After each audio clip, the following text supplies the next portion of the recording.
Alright fighters, how are we all doing? Now today, I'm going to take you through a weight cutting strategy on the week of the fight that I did with a female boxer last week called Jenna Pilling. She's gone from 72 kilograms on the Monday and she's had to make 67 kilograms, so it's a total of 5 kilograms. So this is exactly what we did, and I'm going to tell you for free, and I want to help you guys to do the exact same and minimise the stress on your body on fight week so you can go into your fights feeling maximal in terms of energy and power and not feel flat at all, and punch that fucking fucker in the first round and knock him out, and then you win the fight and you're famous, and then you thank me for waving the magic wand in this video. Now listen, this is what we did.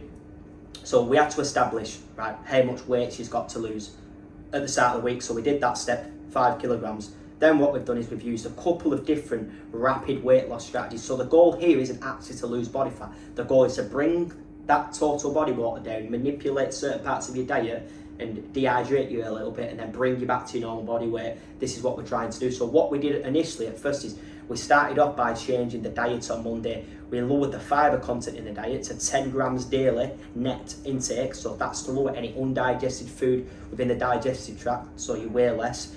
We lowered the total volume of the meals. So instead of eating big, heavy, dense meals, what we did is we went for foods which are calorie dense, which are going to be higher in calories, but you can have a small amount at the same time, so they're not going to make you weigh as much.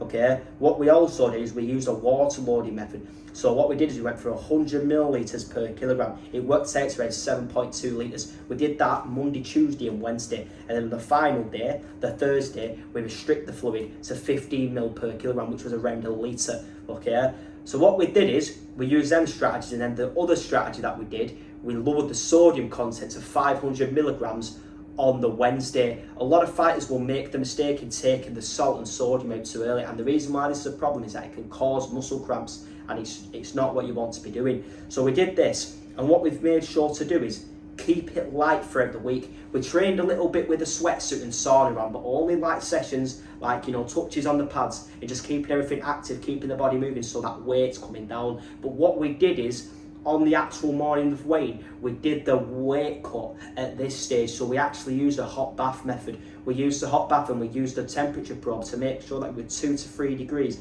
above core body temperature, 38 to 39 degrees. A lot of athletes and fighters will make the mistake in making this bath too hot. The goal is to bring about a sweat response, but not fucking cook your organs. Okay, it's really important to remember that. So we've done that, but what we did on the week of the fight is we ate meals which were actually good, that we were going to enjoy. So we had things like cookie dough ice cream, we had chocolate ice cream, we had about 300 grams of yogurt with some honey, we was eating steak and tomato sauce, chicken thighs with butter, we was eating salmon and olive oil.